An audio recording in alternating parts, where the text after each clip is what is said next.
السلام علیکم ورحمۃ اللہ وبرکاتہ۔ الحمد للہ الذی ہدانا لہذا وما كنا لنهتدی لولا ان هدانا اللہ۔ رب اشرح لي صدری ویسر لي امری واحلل عقدۃ من لسانی یفقهوا قولی۔ رب زدنی علما رب زدنی علما رب زدنی علما سبحانک لا علم لنا الا ما علمتنا انک انت العلیم الحکیم۔ سعادت والی گھڑیاں، رمضان المبارک کے آخری لمحات اختتام پذیر ہوا چاہتے ہیں۔ ہو سکتا ہے ایک دن اور مل جائے، ہو سکتا ہے رات دیر سے اعلان ہو جائے۔ بہر صورت ابھی ہمارے پاس چند گھڑیاں باقی ہیں۔ فضائل اور اعمال کی بہار کے دن اور اس پر باتیں بہت ساری اس مہینے میں ہوتی رہیں، سنتے رہے، کوشش کرتے رہے۔ آج تھوڑا سا ایک تجزیہ پیش کرنا چاہوں گا اپنے تھوڑا سا علم جو اللہ نے دیا اس کے ذریعے سے، قرآن و حدیث سے۔ قرآن مجید میں اللہ تعالیٰ کا ایک اسلوب ہے بیان کرنے کا، اس سے بات شروع کر لیتے ہیں۔ قرآن مجید میں اللہ تعالیٰ نے فرمایا وما يستوي الأعمى والبصير ولا الظلمات ولا النور ولا الظل ولا الحرور وما يستوي الأحياء والأموات۔ یہ تین چار چیزیں اللہ رب العزت نے بیان فرمائی۔ کیا مطلب؟ کہ اندھا اور دیکھنے والے برابر نہیں ہو سکتے۔ اصل میں تھوڑی سی ہمارے جو سینوں میں تنگی ہے، ہماری جو تنگ نظری ہے، ذرا اس کو وسعت دینے کی کوشش ہم سب کو کرنی چاہیے۔ ایک مہینے کی ٹریننگ کے بعد بہترین مسلمان باہر آنا چاہیے، اللہ سے توفیق مانگنی چاہیے۔ دیکھنے والا اور اندھا برابر نہیں ہو سکتے، اندھیرے اور اجالے برابر نہیں ہو سکتے، سایہ اور دھوپ برابر نہیں ہو سکتے، اور زندہ اور مردہ برابر نہیں ہو سکتے۔ یہ ہم سب جانتے ہیں، بڑی کامن سی بات ہے، اللہ نے قرآن مجید میں کہی، اس کو ہم اپنے پیرائے میں سمجھتے ہیں۔ ہماری تنگ نظری میں ہم کسی کو مسلمان بنا دیتے اور کسی کو کافر بنا دیتے، بس اس سے نکلنا ہے۔ سارے مسلمان اللہ کے فضل سے، لیکن برابر نہیں ہو سکتے۔ صرف یہ سمجھنے کی بات ہے کہ سارے مسلمان برابر نہیں ہو سکتے۔ میں آپ کے سامنے چند چیزیں رکھتا ہوں جو اس مہینے کے اعتبار سے بھی ہیں اور آپ کی اور میری زندگی کے اعتبار سے بھی ہیں۔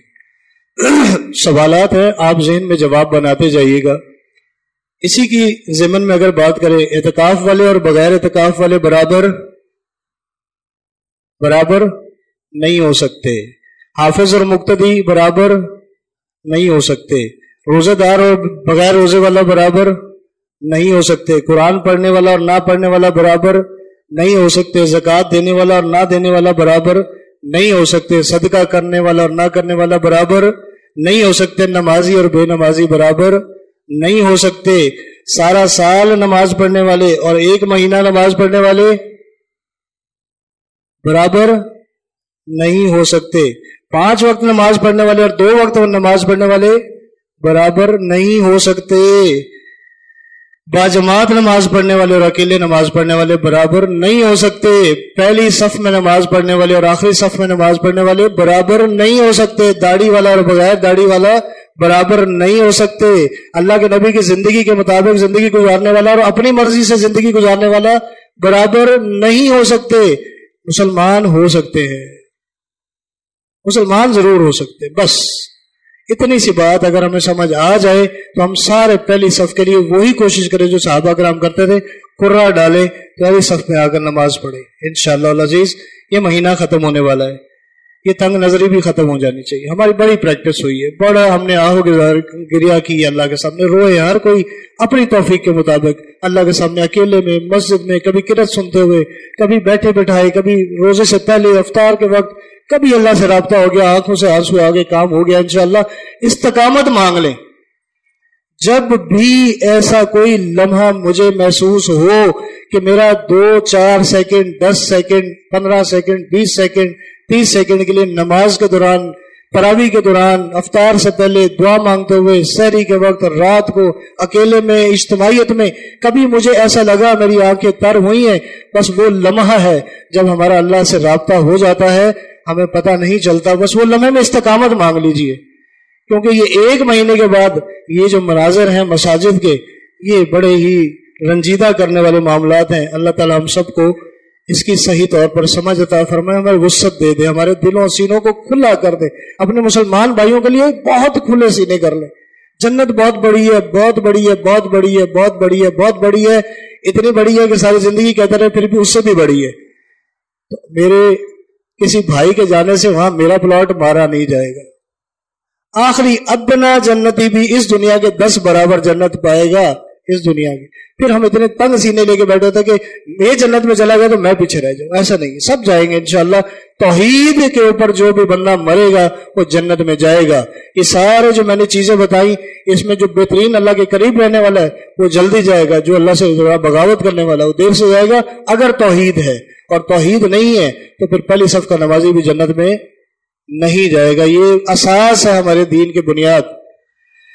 اس مہینے میں آپ نے بھی بہت ساری باتیں سوچی ہوں گی، سوچنی چاہیے، تدبر کرنا چاہیے. اگر نہیں کرتے تو پھر یہ عادت ہے، عادت کو تبدیل کریں. سوچ فکر میں تھوڑی سی دیر کے لیے سوچنا چاہیے. میں سوچ رہا تھا کہ اتنے ماشاءاللہ علماء سے بیٹھنا اٹھنا ہوتا ہے، اتنی تقریریں سنی، اتنے جمعے سنے، بڑا دل نرم ہوا، بڑا مزہ آیا. فضائل بھی ہیں، فرائض بھی ہیں، اعمال بھی ہیں.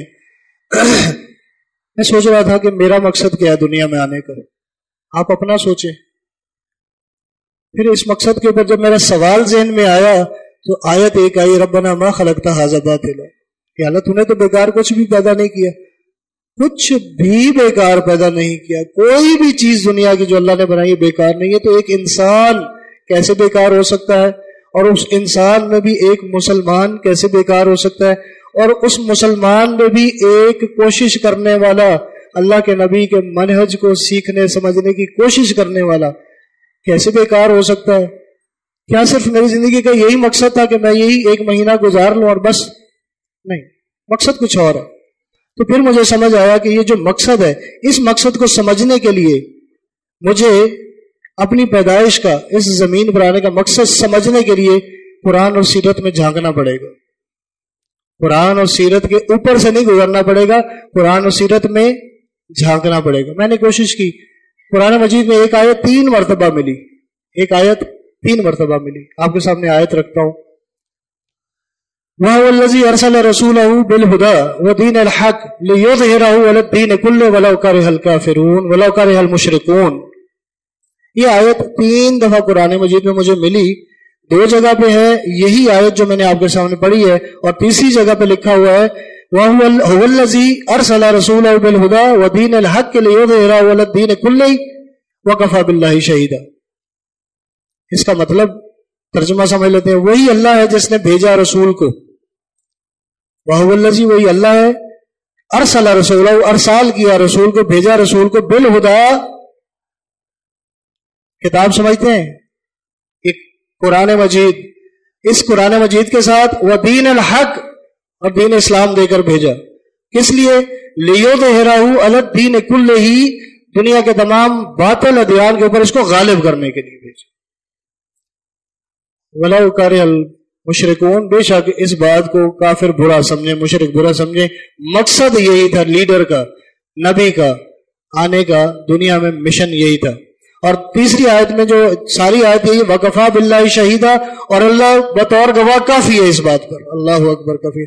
اللہ تعالیٰ نے مہر لگا دی کہ ہم نے جو رسول کو بھیجا ہے دین حق کے ساتھ اور ہدایت خدا کے ساتھ، اس کو اس پر غالب کرنا ہے. اب یہ ایک سوال بنتا ہے کہ آج ہمارا رمضان سے پہلے سے لے کر رمضان کے درمیان بھی اور ابھی بھی اور آنے والا وقت بھی یہ جو گندی سیاست دنیا کی ہے نا، اس کی نظر ہو گیا. لیکن ایک نقطہ سمجھنے کا ہے کہ کسی بھی لیڈر کا جو مشن ہوتا ہے اس کے ماننے والوں کا وہی مشن ہوتا ہے، اس کے سپورٹرز کا وہی مشن ہوتا ہے.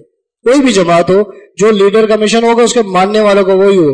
جو پارٹی کا منشور ہوگا اس کے نیچے جو کارندے ان کا منشور بھی وہی ہوگا. فرق نہیں ہوتا، تب جا کے پارٹی کامیاب ہوتی ہے. یہ آیت کہتی ہے رسول اس لیے بھیجے گئے کہ یہ تمام چیزوں پر اس دین کو غالب کر دے، اور ساتھ بھیجی گئی ایک کتاب. اب اللہ کے نبی کو میں اپنا نبی مانتا ہوں اور میں امتی ہوں، تو میرے لیڈر وہ ہوئے، میرے قائد اللہ کے نبی صلی اللہ علیہ وسلم. تو میرا مشن کیا ہوگا؟ جو اللہ کے نبی علیہ السلام کا مشن تھا. یہ مجھے بات سمجھ آئی کہ میرا مشن کیا 1 مہینہ ہی کام کرنا تھا؟ کیا میرا مشن یہ سارا سال یہی کام کرنا تھا، اس کے علاوہ کوئی کام نہیں تھا؟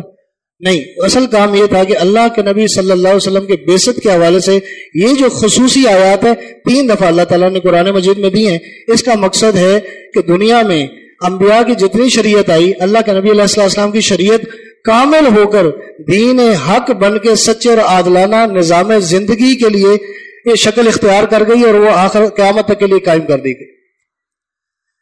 اب اللہ کے نبی کو ہدایت اور دین حق کے ساتھ بھیجا گیا تاکہ اللہ کا نظام دنیا کے تمام نظاموں پر غالب آ جائے۔ اب قرآن مجید میں میں نے کہا غور کرنے کی بات ہے، ایک یہاں پر نقطہ آپ کو دینا چاہتا ہوں، بڑا ضروری سمجھتا ہوں، بڑا ضروری۔ کچھ لوگوں کو میرے سے اختلاف ہوا اس بات پر، لیکن بہرحال رائے کے اوپر اختلاف ہونا کوئی بڑی بات نہیں ہے، شخصیت پہ اختلاف نہیں کرنا چاہیے۔ میں نے شروع میں بتا تنگ نظری نہیں ہونی چاہیے۔ قرآن مجید ہمارے پاس اللہ کے نبی کو کیا دے کے بھیجا گیا؟ میں نے بتایا ارسل رسولہ بالہدی، کہ یہ کتاب دے کر بھیجا گیا۔ اس کتاب کو اپنے ساتھ رکھیں، اس کتاب کو پڑھنے کی کوشش کریں، اس کے اندر تدبر کریں، آپ کو سمجھ آئے گی اپنے اوپر دین کیسے غالب کرنا ہے۔ سب سے پہلے اگلی بات میں، آج ہمارے ساتھ جو سب سے بڑا ظلم ہوا، ہمارے ہاتھ سے یہ کتاب لے لی گئی اور ہمارے ہاتھ میں موبائل دے دیا گیا۔ الہدا جو تھی یہ کتاب، یہ ہمارے ہاتھ سے چھین کر اس کو اس میں ڈال کر دے گیا۔ آپ میں جو بڑے لوگ ہیں میرے ساتھ اس بات پر گواہی دیجیے گا، آج سے 20 سال پہلے تک اساتذہ بھی اور علماء بھی اور بڑے بزرگ اور گھر میں نصیحت کرنے والے جو لوگ تھے وہ یہی کہتے تھے انسان کی تنہائی کا سب سے بہترین ساتھی اگر کوئی ہے تو کیا ہے؟ کتاب۔ یہ متفق ہوں گے آپ سب میرے سے، انسان کی تنہائی کا بہترین اگر کوئی دوست ہے، کوئی ساتھی ہے تو وہ کتاب ہے۔ اماموں کو جب قید میں ڈالا جاتا تو وہ کتابیں لکھنا شروع کر دیتے۔ کتاب بہترین ساتھی ہے تنہائی کا۔ تو شیطان نے کیا کیا؟ ساری کتابیں اور قرآن اس میں ڈال دیا، الہدا کو بھی اس میں ڈال دیا، اس کو اس میں ڈال کر دے دیا۔ اب آپ میں سے کوئی بندہ ایسا مجھے بتائے کہ وہ اس سے جب قرآن اور حدیث اور جب اس سے درس سنتا ہے تو اس کے علاوہ کوئی خرافات نہیں دیکھتا اس میں؟ ممکن نہیں ہے، ممکن نہیں ہے۔ کوئی بڑا انٹلیکچوئل آئی ٹی کا کوئی ماہر ہوگا، وہ اتنے فلٹر سیٹ کر لے گا کہ کوئی بھی ایڈ نہ آئے۔ میں کوئی شرعی معاملے کے لیے کوئی ویب سائٹ کھولوں یا میں کسی قرآن کی کوئی ویب سائٹ کھولوں، میں کوئی ترجمہ تفسیر کے لیے کوئی ویب سائٹ کھولوں تو اس میں ایڈورٹیزمنٹ نہ ہو، ممکن نہیں ہے۔ کیپٹلزم اس کی اجازت نہیں دیتا، یہ مال اس کی اجازت نہیں دیتا۔ اس اپلیکیشن کے لیے بھی ضروری ہوتا۔ بہر صورت یہ لمبی بحث ہے، واپس اس پہ آ جاتے ہیں۔ کوشش کریں جتنا حد تک ممکن ہو قرآن مجید کو، اس نسخے کو اپنے ساتھ رکھیں اور اسی میں سے پڑھیں۔ اللہ کہیں مجبوری ہو، سفر میں ہے، نہیں موجود تو قرآن پڑھ لیں، لیکن اس کو چھوڑ دیں۔ ہماری تنہائیوں کا یہ دشمن ہے۔ اللہ کے نبی کی بعثت کا مقصد بیان ہو رہا تھا۔ اللہ کے نبی علیہ السلام ایک مشن لے کر آئے تھے اور وہ مشن ہمارے سامنے موجود ہے سیرت کی شکل میں۔ اللہ کے نبی علیہ السلام وہ مشن آپ کے اور میرے سپرد کر کے گئے، ہم نے لیا نہیں۔ سب سے بڑی تکلیف دہ بات یہ ہے کہ اللہ کے نبی ایک مشن دے کر گئے، ہم نے لیا نہیں ہے۔ ہمارا مشن کیا ہے؟ ایک موٹی سی بات ہے، ہمارا مشن ہے جائز ناجائز طریقے سے مال اکٹھا کرتے چلے جائیں اور پھر اسی سے صدقے کریں، اسی سے قربانیاں کریں، اسی سے حج کریں، اسی سے عمرے کریں، اسی سے افطار پارٹیاں کریں اور بس پھر کامیاب ہو کر چلے جائیں۔ یہ ہمارا مشن بنے، جبکہ یہ اللہ کے نبی علیہ السلام کا مشن نہیں تھا۔ اگر صرف اتنا ہو جائے ایک سال کے لیے، جو عمرے پہ جانے والے لوگ ہیں، آپ کبھی دیکھیں ابھی تصویریں آئی ہیں 2 ملین لوگوں کا تصویروں میں لکھا ہوا ہے کہ 2 ملین لوگ ہیں بیت اللہ میں اللہ کے گھر میں سجدے میں پڑے ہوئے، 2 ملین۔ اگر ایک سال کے عمرے اور حج والے سر پہ کفن باندھ لیں اور یہ کہیں کہ یہ بس الہدا لِیُظْہِرَہُ عَلَى الدِّینِ کُلِّهِ، اس کو دین کو غالب کرنا اور اس میدان میں کود پڑیں، مجال نہیں ہے کافر کی کہ وہ ہماری آنکھ میں آنکھ ڈال کے دیکھ سکتے۔ ہم نے مشن چھوڑ دیا، ہم نے اپنا زندگی کا آنے کا مقصد نہیں سمجھا۔ عبادات، ریچولز یہ بہت ضروری ہیں اور یہ لگاتار جب تک ہوش ہے، جب تک زندگی ہے تب تک کرنے ہیں، اس سے پہلے یہ مشن ہم چھوڑ نہیں سکتے۔ اگر یہ کام کر لیں تو یہ کافروں کی آنکھوں میں آنکھیں ڈال کر مسلمان دیکھیں، اس کی وہ دہشت اس کے اوپر اسی وقت قائم ہو جائے گی اور دین دنیا میں غالب ہو جائے گا۔ مگر افسوس ہوا کیا ہے؟ مگر افسوس ہوا یہ رہ گئی رسم اذاں، روح بلالی نہ رہی۔ 2 ملین ریال مقابلے میں دیتے ہیں ہر سال پہلے نمبر پہ آنے والے کو سعودی عرب میں قرات کا مقابلہ اور اذانوں کے مقابلے اور یہ مختلف آوازوں میں قرآن پڑھانے کے مقابلے کرائے جاتے ہیں. علمان الحفیظ قرآن اچھے انداز سے پڑھنا ضروری ہے، لیکن اس کے مقابلے کرا کے پھر وہی ہر بات کا یہی فیصلہ کرنا ہے، ہر بات کا یہی فائدہ اٹھانا ہے، تو پھر آخرت میں اللہ کے پاس جا کر کیا لینا، یہی اکٹھا کر لیتے. رہ گئی رسم اذاں روح بلالی نہ رہی، پہلے کو 2 ملین ریال، دوسرے نمبر والے کو 1 ملین ریال، تیسرے نمبر والے کو 5 لاکھ ریال. یہ کرت کے مقابلے ہوئے ہیں، یہ اذانوں کے مقابلے ہوئے ہیں. یہ اذانیں کام نہیں آ رہی. دین مغلوب ہے، مسلمان مغلوب ہے، عزتیں لٹ رہی ہیں، کافر کاٹ رہے ہیں، اور ہم بہت مزے میں ٹھنڈی ٹھنڈی مسجدوں میں بیٹھ کے دین پہ عمل کر رہے ہیں. ہمارے آنے کا مقصد صرف یہ نہیں ہے، یہ ساتھ ہے لیکن صرف یہ نہیں ہے. رہ گئی رسم اذاں روح بلالی نہ رہی، فلسفہ رہ گیا تلقین غزالی نہ رہی. فلسفیانہ باتیں کروا لیں دین کے اوپر، ٹاک شوز کروا لیں دین کے اوپر، بحث مباحثے کروا لیں دین کے اوپر، اور بے دین قسم کے لوگوں کو دین کے اوپر آ کر دینداروں پہ آوازیں کستے ہوئے دیکھ لیں. یہ ساری فلسفیانہ باتیں لے کر آج دین کا ملغوبہ بنا دیا گیا. ایک عام بندے کو سمجھ نہیں آتا وہ جائے کہاں. سمجھنے کے لیے ہمارے پاس ایک بات موجود ہے، سمجھنے کے لیے ایک بات موجود ہے، اور وہ بات کیا ہے؟ ہم تقدیر پر ایمان رکھتے ہیں، لیکن بس اس تقدیر کو اتنا غلط سمجھ کر بیٹھ گئے، جو اللہ کو منظور ہوگا کر لیں گے. نماز کی بھی بات کریں نا، اللہ چاہے گا تو پڑھ لیں گے. دین تو غالب دور کرنے کی بات ہے، اپنے اوپر دین غالب کرنا بھی بہت دور ہے. کر لیں گے ایمان تقدیر پہ. اب جو اللہ نے لکھا وہ ہو کے رہتا ہے. اب یہاں سے چلتی ہے بات اللہ کے نبی صلی اللہ علیہ وسلم کی سیرت کی طرف. قرآن مجید میں نے آپ کے سامنے رکھ دیا، اللہ کے نبی کے آنے کا مشن آپ کے سامنے رکھ دیا، آج کی دنیا کے مسلمان کے جو حالات ہیں وہ آپ کے سامنے رکھ دیے. آپ نے اپنے آپ کو ٹٹولنا ہے، میں نے اس کے اندر اپنے آپ کو جھانکنا ہے، کیونکہ میں نے اس گھڑیوں میں اس رمضان سے جانے سے پہلے جہنم سے اللہ سے آزادی انشاءاللہ العزیز مانگ کے رہنا ہے. انشاءاللہ العزیز آج کے افطار سے پہلے ہم نے اللہ سے جہنم سے آزادی مانگ کے رہنی ہے اللہ کے حکم سے، اور اپنی آئندہ 11 مہینے کی استقامت مانگ کے رہنی ہے، اور سیرت کو سمجھنے کی کوشش کرنی ہے، اور اس سیرت میں ڈوب جانا ہے. ہماری مائیں بہنیں بھی اس میں سپورٹ کریں گی. وہ سڑکوں پہ نکل کر تبلیغ نہیں کریں گی، لیکن وہ دین پر چلنے والے شخص کی گھر میں پوری معاون و مددگار ہوں گی کہ اس اللہ کے بندے کو کوئی تکلیف نہ ہو میرے سے. ان کا دین میں یہ والا کام ہے، وہ بھی کریں گی. تقدیر پر ایمان ایک آیت ہے قرآن مجید کی، وہ میں آپ کے سامنے رکھ رہا ہوں. اللہ کے نبی علیہ السلام کو یہ آیت پتہ تھی، ظاہر ان کے ذریعے ہم تک آئی. کتب اللہ لا اغلبن انا ورسلی ان اللہ قوی عزیز. اللہ تعالیٰ نے قرآن مجید میں یہ بات لکھ دی ہے، لا اغلبن، ضرور غالب آ کر رہیں گے. کون؟ انا ورسلی، اللہ کہتے ہیں میں اور میرا رسول، ہم ضرور غالب آ کر رہیں گے. اللہ تعالیٰ قوی اور بہت زبردست ہے. اب یہ بات اللہ کے نبی کو پتا تھی، لیکن اللہ کے نبی کی سیرت ہمیں کیا سکھاتی ہے؟ مطاف میں اللہ کے نبی آئے ہیں، اللہ کے نبی عبادت کر رہے ہیں، مشرکین نے اوجڑی لا کے ڈال دی، اوجڑی لا کر ڈال دیے. واقعہ بہت مشہور ہے.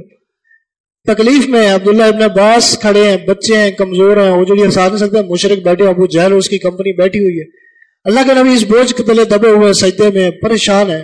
بیٹی تک خبر پہنچتی ہے، فاطمہ الزہرا دوڑی آتی ہے، چھوٹی تھی ابھی، آتی ہے اور اوجڑی ہٹا کے نیچے پھینک دیتی ہیں، اور اللہ کے نبی اٹھتے ہیں اور پھر ان کو برا بلا کہتی ہیں مشرکین کو. یہ تکلیف اللہ کے نبی نے برداشت کی.